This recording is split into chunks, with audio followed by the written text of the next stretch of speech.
Presiden Joko Widodo menyebut sekitar 34 proyek pembangkit listrik berhenti. Presiden mengaku telah menginstruksikan menteri untuk melanjutkan puluhan proyek listrik yang telah menghabiskan anggaran triliunan rupiah tersebut. Lantas apa yang menyebabkan banyak proyek listrik mangkrak dan dari mana pendanaan untuk melanjutkan proyek mangkrak tersebut? Untuk membahasnya telah hadir anggota Dewan Energi Nasional Tumiran. Selamat malam Pak Tumiran. Selamat malam. Apa kabar? Baik-baik. Ya Pak Tumiran, ini tadi Pak Jokowi curhat begitu ya. Banyak sekali proyek listrik yang mangkrak, ada 34 begitu. Pertanyaannya, kok bisa? Jadi begini Mas ya, kami di DEN itu sejak 4 tahun yang lalu udah berapa kali rapat dengan PLN dan pemerintah. Karena kita evaluasi percepatan pembangunan yang 10 giga, bagian 10.000 megawatt itu ternyata kan banyak hambatan. Jadi sampai sekarang mungkin baru sekitar 80%. Ya artinya dari 30. Hambatannya apa tuh Pak? Bentar dulu ya. Jadi itu banyak hambatan berbagai faktor ya. Jadi ada yang sisa. Tetapi kami udah ngasih rekomendasi waktu itu, coba segera dipecahkan. Tetapi ada persoalan-persoalan non teknis yang sulit di breakthrough oleh PLN. Terutama misalnya harga waktu itu, waktu tender-tender awal, semua compete untuk mendapatkan harga semurah-murahnya kan. Tetapi kenyataannya terjadi pelemahan rupiah, kemudian harga naik. Kemudian time frame penyelesaiannya tidak bisa sesuai schedule, masalah pembebasan lahan dan lain-lain yang menyebabkan cost menjadi tinggi.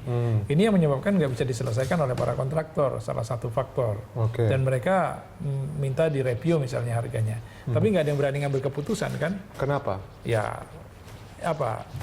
Dampak hukum tentunya. Apa dasarnya itu misalnya dilakukan renegosiasi dan lain-lain, harus ada dasar. Akibatnya yang seperti sekarang gitu. Iya, dari 2007 Pak, artinya sudah 9 tahun banyak sekali proyek. Saya ambil contoh tadi di Kalimantan Barat ya, ada yang sudah menelan biaya 1,5 triliun rupiah. Apakah ini tidak apa ya, maksudnya tidak termonitor begitu? Atau ya mestinya termonitor. Kami sudah memberikan masukan-masukan banyak, DEN ya, masukan. Tapi sepertinya tidak direspon.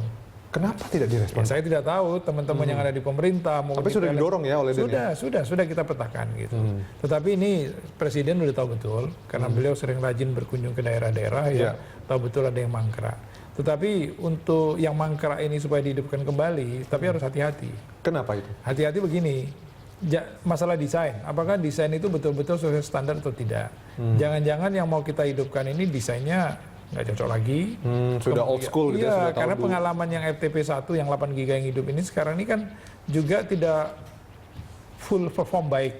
Artinya capacity faktornya tidak seperti yang diharapkan, bisa 99% kan, atau EAF-nya lah, equivalent availability faktornya. Ini harus dievaluasi betul, jangan lagi misalnya nanti ditambahin dana, diperbaiki, direkonstruksi ulang, ternyata tidak bisa menunjukkan performance, duit kita udah habis gitu. Jadi menurut pandangan saya, teman-teman yang ada di PLN itu dikaji ulang betul-betul. Yang 34 yang mangkrak ini kalau mau dibangun kembali, apakah itu memang betul menjadi lebih baik? Apakah akan mengeluarkan uang yang lebih banyak? Ini menjadi pertanyaan ya, menjadi pertanyaan. Tentu kita evaluasi kembalilah. Kesalahan-kesalahan yang menyebabkan ini tidak terbangun itu dibuka ulang. Dibuka ulang. Ada kesalahan yang fundamental enggak gitu. Artinya apa? Supaya ke depan tuh jangan terjadi lagi hal seperti ini gitu. Ini nggak boleh. Kita sekarang kan mau bangun yang 35 giga. Pengalaman 10.000 tahap 1 yang terhambat sampai 34 belum bisa dibangun. Itu jangan terulang. Jadi proses ini harus betul-betul profesional. Ya saya kira harus dilakukan itu lagi. Ya artinya dari PLN sendiri mungkin kalau misalnya memang tadi betul ada 34 proyek yang masih mangkrak begitu dan harus dilanjutkan, dikaji dulu apakah layak atau tidak begitu ya untuk dilanjutkan. Dan dari segi keuangannya juga tadi BPKP akan melakukan pengecekan. Karena itu tidak hanya menyangkut masalah pembiayaan, tapi masalah struktur desainnya itu sudah bagus nggak gitu.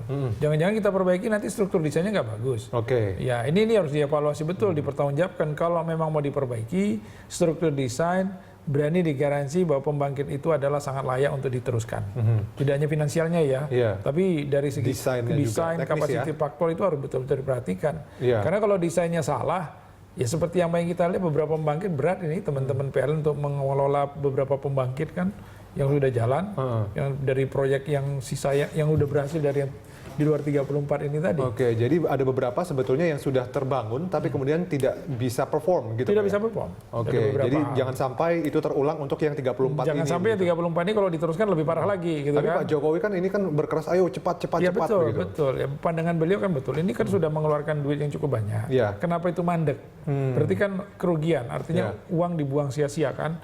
Itu kan kerugian sekali gitu.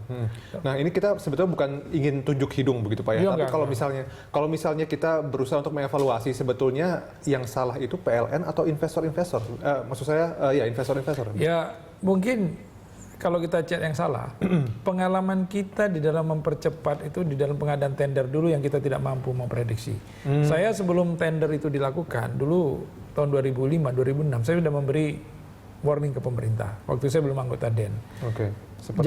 Jangan sekali-sekali memilih desain pembangkit yang harganya murah, investasinya murah. Karena apa? Kita sudah ada waktu itu kan pembangkit yang bisa benchmark, terstandarisasi.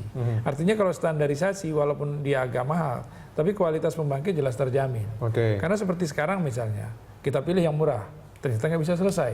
Kita pilih yang murah, capacity faktornya rendah, kan cost semua. Oke. Jadi sebenarnya dari keterlambatan pembangunan ini, Iya. itu opportunity loss-nya luar biasa, yang tidak terhitung.